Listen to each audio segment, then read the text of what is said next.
سپہر کے 3 بجے ہیں۔ السلام علیکم، یہ ریڈیو پاکستان ہے۔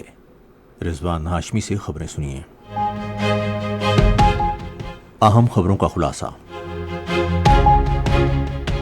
آج لاہور میں پاکستان مسلم لیگ نون کے پارٹی اجلاس میں وفاق اور پنجاب حکومت کی طرف سے عوام کو سہولت فراہم کرنے کے اقدامات کا جائزہ لیا گیا۔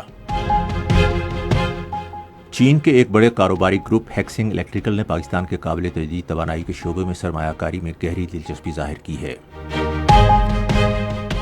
وزیر اطلاعات نے بین الاقوامی جریدے دی ڈپلومیٹ میں شائع ہونے والے مضمون کو پاکستان کے چین کے ساتھ تعلقات کو نقصان پہنچانے کی ایک اور ناکام کوشش قرار دیا ہے۔ کشمیر میں مزاحمت کی علامت قرار پانے والے رہنما سید علی گیلانی کا تیسرا یوم شہادت کل منایا جائے گا۔ محصور غزہ میں جاری وحشیانہ اسرائیلی حملوں میں آج 34 فلسطینی شہید ہو گئے۔ قومی ہنگامی امدادی ادارے نے کہا ہے کہ اسنا سمندری طوفان سے سندھ اور بلوچستان کے ساحلی علاقوں میں آج رات تیز ہواؤں اور گرج چمک کے ساتھ بارش کا امکان ہے۔ اور اب خبریں تفصیل کے ساتھ۔ وفاق اور پنجاب حکومت کے ریلیف اقدامات کا جائزہ لینے کے لیے آج لاہور میں پاکستان مسلم لیگ نون کا مشاورتی اجلاس ہوا۔ اجلاس کی صدارت پارٹی کے صدر نواز شریف نے کی، جبکہ وزیر اعظم محمد شہباز شریف، نائب وزیر اعظم محمد اسحاق ڈار اور پنجاب کی وزیر اعلیٰ مریم نواز نے بھی اجلاس میں شرکت کی۔ اجلاس کے دوران ملک کی سیاسی و اقتصادی صورتحال اور ترقیاتی منصوبے بھی زیر بحث آئے۔ ادھر منصوبہ بندی اور ترقی کے وزیر احسن اقبال نے لاہور میں صحافیوں سے بات چیت کرتے ہوئے کہا کہ پارٹی اجلاس میں وفاق اور پنجاب کی حکومتوں کی طرف سے بجلی کے بلوں پر دی گئی اعانت کا جائزہ لیا گیا۔ انہوں نے کہا کہ پارٹی کے صدر نواز شریف نے ہدایت کی ہے کہ لوگوں کو مزید ریلیف دینے کے لیے سرکاری اخراجات کم کیے جائیں۔ احسن اقبال نے کہا کہ نواز شریف نے بلدیاتی حکومتوں کے قانون میں اصلاحات مکمل کرنے کی بھی ہدایت کی ہے، کیونکہ یہ پارٹی منشور کا حصہ ہے۔ چین کے بڑے کاروباری گروپ ہیکسنگ الیکٹریکل نے پاکستان کے اہم شعبوں میں سرمایہ کاری میں دلچسپی کا اظہار کیا ہے۔ اس دلچسپی کا اظہار گروپ کے چیئرمین لیوگ جینگ جو نے آج اسلام آباد میں وزیر نجکاری اور سرمایہ کاری بورڈ عبدالعلیم خان سے اسلام آباد میں ملاقات کے دوران کیا۔ چینی کمپنی نے قابل تجدید توانائی اور کارخانے لگانے میں گہری دلچسپی ظاہر کی۔ لیوگ جینگ جو نے کہا کہ ان کے گروپ کے 20 ممالک میں کارخانے ہیں اور وہ پاکستان میں بھی کارخانے لگائے گا۔ انہوں نے کہا کہ وہ انورٹر اور بیٹریاں بنانے کے لیے کارخانے لگائے گا۔ وفاقی وزیر نے چینی اور دوسرے سرمایہ کاروں کو سہولیات کی فراہمی کی یقین دہانی کرائی۔ انہوں نے کہا کہ چین سے صنعتوں کی منتقلی ایک خوش آئند اقدام ہے۔ عبدالعلیم خان نے کہا کہ تجارتی سرگرمیاں اور باہمی تعاون پاکستان اور چین کے درمیان تعلقات کو مزید مضبوط کرے گا۔ انہوں نے کہا کہ بہت سی چینی کمپنیاں پاکستانی تاجروں کے ساتھ مشترکہ منصوبے شروع کر رہی ہیں۔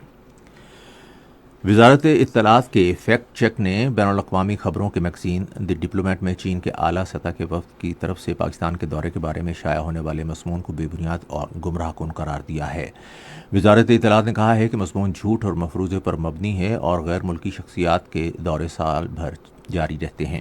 وزارت نے کہا کہ یہ مضمون دہشت گردی کے واقعات اور غیر ملکی دوروں کے درمیان گمراہ کن تعلق جوڑنے کی ایک اور کوشش ہے۔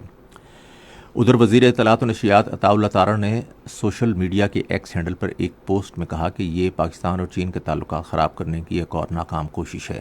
انہوں نے کہا کہ ہماری خارجہ پالیسی کے خلاف ایسی سازشیں کامیاب نہیں ہوں گی۔ وزیر اطلاعات نے کہا کہ یہ مضمون غلط اور بے بنیاد مفروضوں پر مبنی ہے جو پاکستانی عوام کے جذبات کی عکاسی نہیں کرتا۔ خصوصی سرمایہ کاری سہولت کونسل کی حمایت اور تعاون سے ملک کی زرعی برآمدات میں خاطر خواہ اضافہ ہو رہا ہے۔ رواں مالی سال کے آغاز میں اشیائے خورد و نوش کی برآمد میں 45% اضافہ جبکہ درآمد میں 18% کمی ہوئی ہے۔ پاکستان کے محکمہ شماریات کے مطابق گزشتہ ماہ 47 کروڑ 57 لاکھ ڈالر کی کھانے پینے کی اشیاء برآمد کی گئیں۔ چاول کی برآمد میں سب سے زیادہ 135%، جبکہ چینی کی برآمد میں بھی واضح اضافہ دیکھنے میں آیا۔ یہ خبریں آپ ریڈیو پاکستان سے سن رہے ہیں۔ امریکہ میں پاکستان کے سفیر رضوان سعید شیخ نے پاک امریکہ کثیر جہتی تعلقات میں مستحکم کرنے کے لیے دو طرفہ اعلیٰ سطح کے وفود کے تبادلوں کی اہمیت کو اجاگر کیا ہے۔ واشنگٹن میں سپریم کورٹ آف پاکستان کے سینئر جج جسٹس شاہد وحید کی قیادت میں دورے پر آئے ہوئے پاکستانی ججوں کے وفد سے بات چیت کرتے ہوئے انہوں نے کہا کہ پاکستان اور امریکہ کے تعلقات کے فروغ پر روشنی ڈالی۔ پاکستانی سفیر نے مختلف سطح پر ایسے رابطوں کی تعداد بڑھانے کی ضرورت پر زور دیا تاکہ عدالتی نظام کو بہتر بنایا جا سکے اور قانونی اصلاحات کی جا سکیں۔ جسٹس شاہد وحید نے کہا کہ پاکستانی وکلاء اور جج ملک میں ایک مؤثر اور تیز رفتار عدالتی نظام کو یقینی بنانے کے لیے پرعزم ہیں۔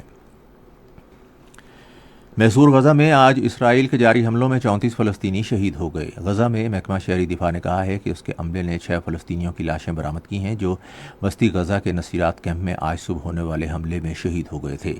دوسری جانب مغربی کنارے میں بدھ کو شروع ہونے والے اسرائیلی حملے میں 20 فلسطینی شہید ہو گئے ہیں۔ اسرائیلی فوج نے مقبوضہ مغربی کنارے سے کم از کم 22 فلسطینیوں کو گرفتار بھی کر لیا ہے۔ گزشتہ رات چھاپوں میں گرفتار کیے گئے فلسطینیوں میں ایک صحافی، ایک خاتون، سابق قیدی اور بچے شامل ہیں۔